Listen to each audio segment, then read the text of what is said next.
Hello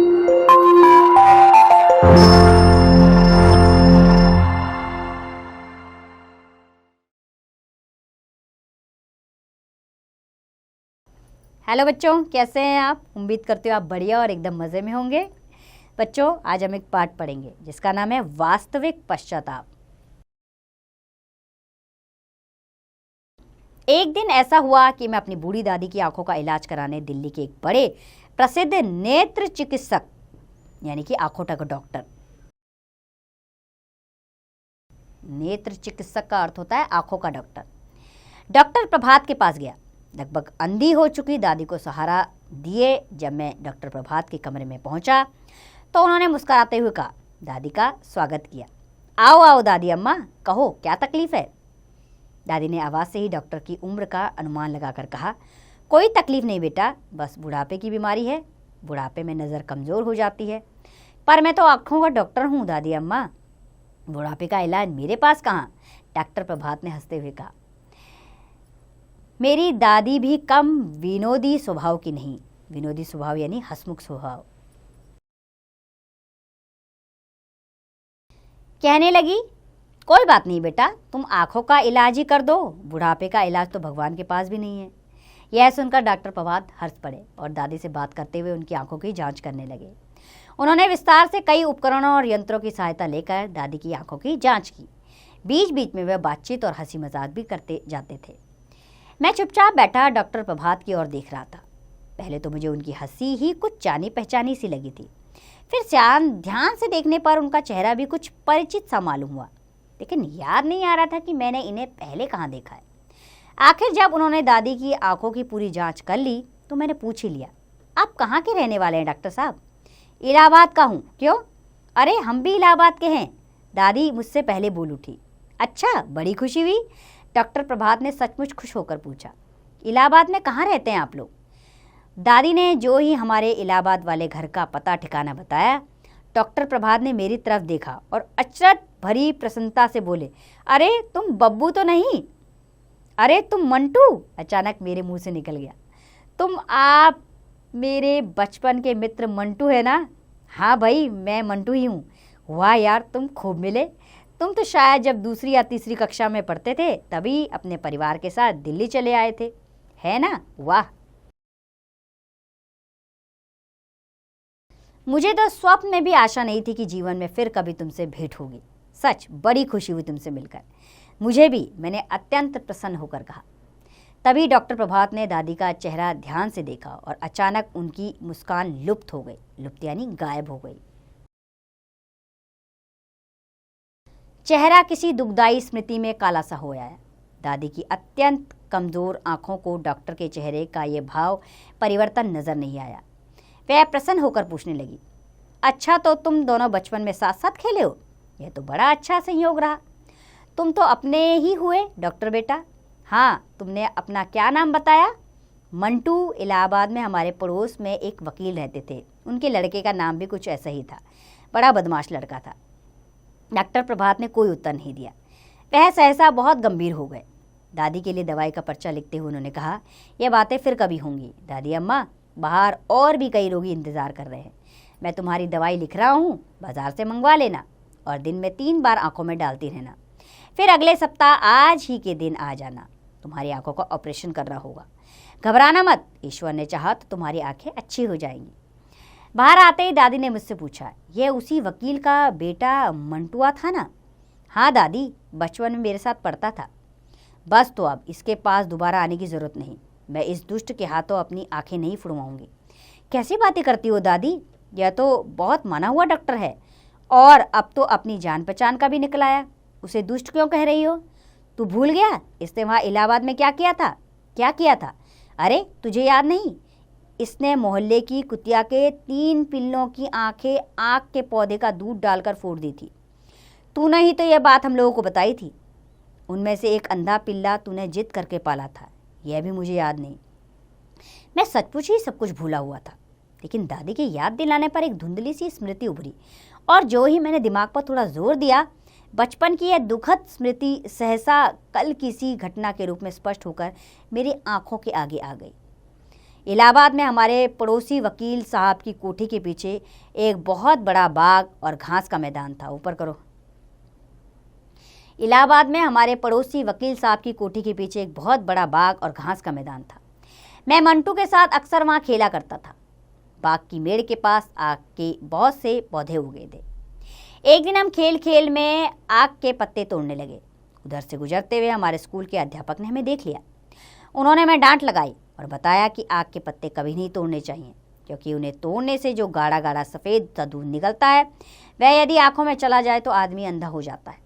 यह जानकारी हम लोगों के लिए एकदम नई और विस्मयकारी थी। विस्मयकारी यानी कि आश्चर्य में डालने वाली। वास्तव में ऐसा होता है या नहीं, यह देखने के लिए मंटू ने एक प्रयोग कर डाला था। ठंड के दिन थे और मोहल्ले में आवारा घूमने वाली एक कुतिया ने वकील साहब की कोठी के पीछे पड़ी सूखी टहनियों के ढेर के नीचे 3 पिल्ले दिए थे। पिल्ले बड़े सुंदर थे। मैं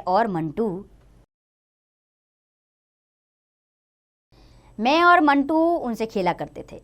आग के दूध के भयानक असर की जानकारी मिलने के अगले दिन जब मैं स्कूल से आकर खाना खाने के बाद मंटू के साथ खेलने गया तो मैंने देखा मंटू आग के पौधों के पास बैठा है और उसके घुटनों में दबा एक पिल्ला कै कै कर रहा है।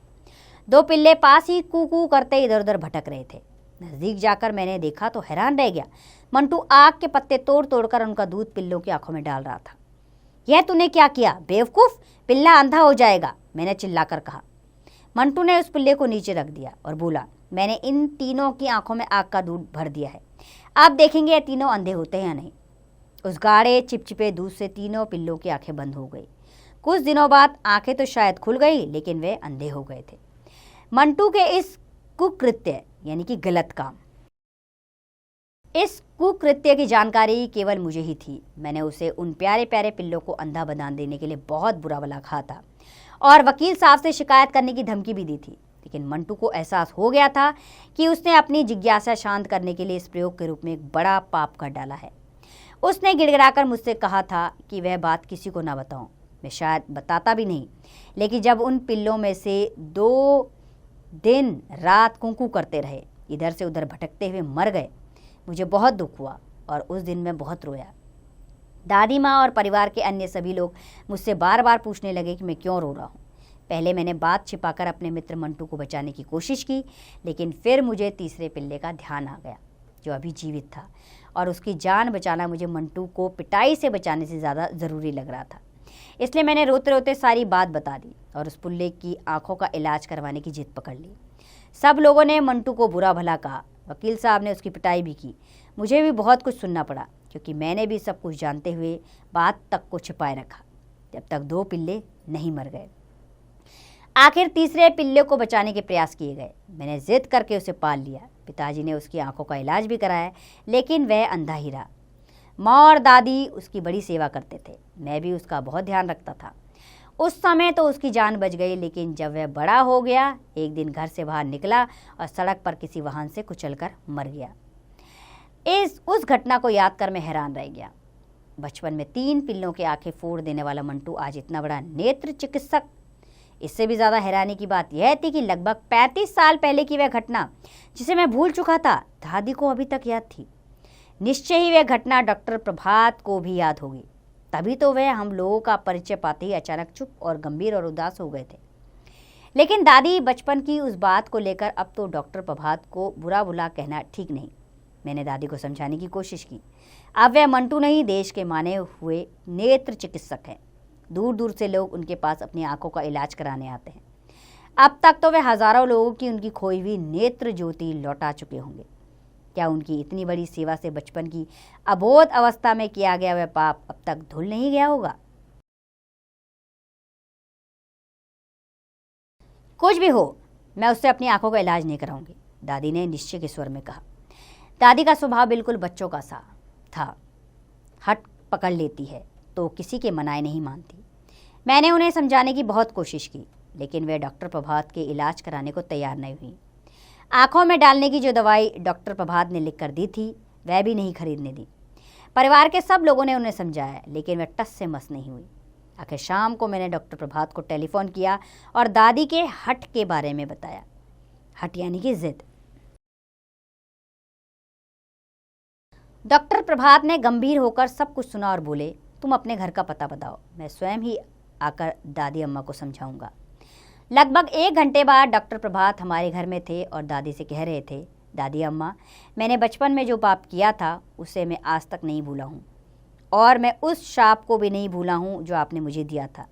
जब तक आप इलाहाबाद में रही, मुझे देखते ही कहने लगती कि अरे कमबख्त मटुआ, तूने मासूम पिल्लों की आंखें फोड़ी हैं, तेरी आंखें भी किसी दिन इसी तरह फूटेंगी। आपके इस शाप से मुझे अपने पापा का बोध हुआ और मैंने फैसला कर लिया कि मुझे जीवन में नेत्र चिकित्सक ही बनना है। मेरी आंखें तो आपके शाप के कारण कभी न कभी फूटेंगी, पर उससे पहले मैं बहुत सी आंखों को रोशनी दे जाऊंगा। उन बहुत सी आंखों में 2 आंखें आपकी भी होंगी दादी अम्मा। डॉक्टर प्रभात की बातों में ना जाने क्या जादू था कि दादी की ही नहीं, हम सबकी आंखें भर आई। दादी तो इतनी भाव विलल हो उठी कि उन्होंने डॉक्टर प्रभात को अपने पास बुलाकर हृदय से लगा लिया। उसके सिर पर स्नेहपूर्ण हाथ फैलते हुए कहा, जीते रहो मेरे लाल, तुम्हारी आंखों की ज्योति हमेशा बनी रहे। इसके बाद दादी ने मुझसे कहा, अरे बबुआ, तेरा बाल सखा आया है, यानी बचपन का मित्र, इसकी खातिरदारी नहीं करेगा, जा इसके लिए अच्छी सी मिठाई लेकर आ, और सुन, इसने मेरी आंखों के लिए जो दवाई लिखी थी ना, वह भी खरीद लाना। तो बच्चों, इस पाठ से हमें यह मौलिक ज्ञान मिलता है कि पश्चाताप से सारे पाप धुल जाते हैं। अर्थात हमने जो गलतियां की है, अगर हम उसके पश्चाताप करते हैं तो हमारे सारे पाप धुल जाते हैं। तो उम्मीद करती हूँ आपको ये पाठ अच्छा लगा होगा। अब इसका अभ्यास कार्य आप स्वयं कीजिए।